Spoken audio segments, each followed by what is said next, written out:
I believe this will be the last speech of our semester, our persuasive speech. Uh, the previous speech, the introduction speech, was about Mars One, sending astronauts to Mars to live, to colonize that planet. The reason why we need to do this is, for one, is resources. There's different types of resources on that planet that we know or don't know about. According to NASA.gov, there's nickel and iron and some other resources on that planet that we know about, and some that we don't know about. So it's new product that we can probably use in the future to help us on Earth, because eventually we'll use up our resources on Earth. So we have to venture out and colonize new planets that humans can live on, and Mars is one of the ones that is able to do that. Excuse me, I'm sorry, I'm fighting a cold here, and my allergies are kind of acting up on me. But yeah, Mars1.com, like I said before, is a nonprofit organization that's putting together a lot of resources from different countries, and they're going to be sending astronauts to Mars. It's going to be a one-way ticket, and they've already selected the crews. 6 groups of 4, and next year they're going to start training for to go to Mars.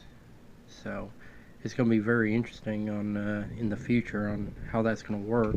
I know they have a plan and everything. Just kind of reading up on it. It sounds like a good plan, but executing the plan is another story. So, but kind of going back to the reason why we need to, obviously, different resources to help our planet, because eventually, like I said, we're going to use everything we have here up, so we might as well utilize other planets to use their resources. And the reason why is, stakeholders, there's companies out there that has, millions or billions of dollars invested in different things, and this is another avenue that they can use their money to research and to develop and to actually get richer. That's why they do it. So money makes money, correct? So also space.com, just kind of looking it up, is kind of interesting, some of the information there. 95% of Mars' atmosphere is carbon dioxide, and it takes 6 months to get there. Also, I thought it was kind of interesting. Here on Earth, if you jump, you can jump like a basketball player. A pro player can jump up to 10 feet. But if you go to Mars to jump, you can jump up to 26 feet. So I thought that was pretty interesting.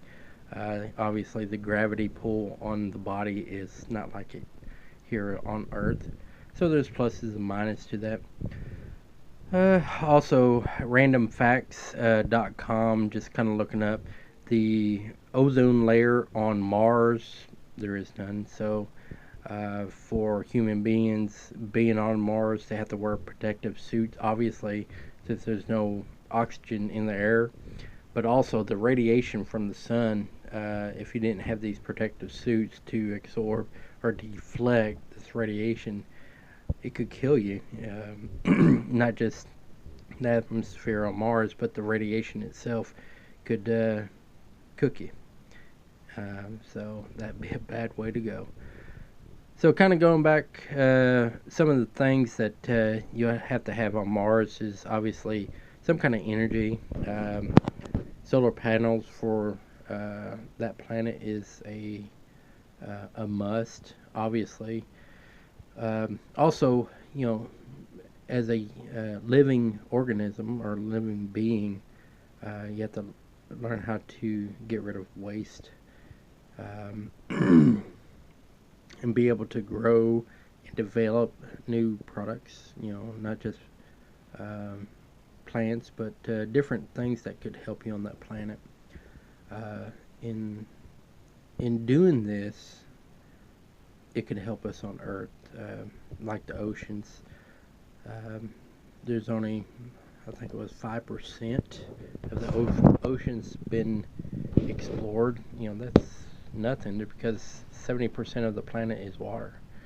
So, uh, some of the other aspects of Mars that we're going to have to deal with is be able to respond to its atmosphere, uh, and that'll help us later on down the road when we explore different other planets or reaching out to different galaxies.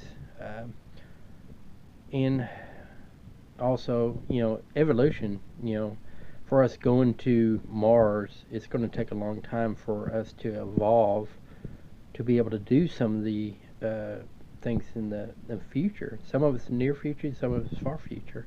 But it's going to take a while for us to understand how things work and be able to develop new product, be able to develop new technologies, to be able to, either transport the ore to Earth or be able to process the the ore on Mars. That's going to be a task and a feat to try to get done to get that product back to Earth or manufacture whatever we need to on Mars to transport that to Earth.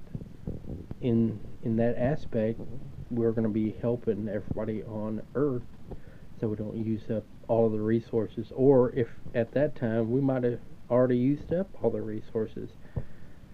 So, I mean, it's a very big picture, and that's why I think it's important that we invest in sending people to Mars to be you know a colony too.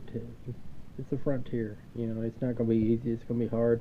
It's a one-way ticket. Especially for the first groups for many years going there because there's no way back. So everything that you do on that planet, you're going to have to improvise, improve, and make work to survive. So it's not for anybody that's scared or anything going there. So, it's going to be a challenge for the ones that, has challenges and they love challenge. This might be a thing for you. So, and some of the questions, I was asked, how long does it take to get there? Well, it takes about 6 months. It's not a fast ride. It's a long time to get there. And, you have to watch and be stewards of your resources on the way there, and not just that, but whenever you're on the planet, you have to be a good steward of your resources and have a great team be able to work together, because if you don't work together, you're going to perish.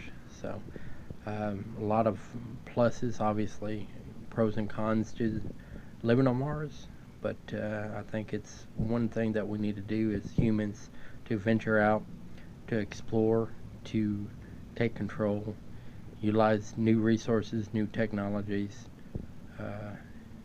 and basically the biggest picture is the team aspect, because we get a big group of people together or a small group of people together, and if we work hand in hand, we can move mountains. So again, I think we need to be able to colonize a new planet so we can move on from where we're at today to looking towards the future. Thank you.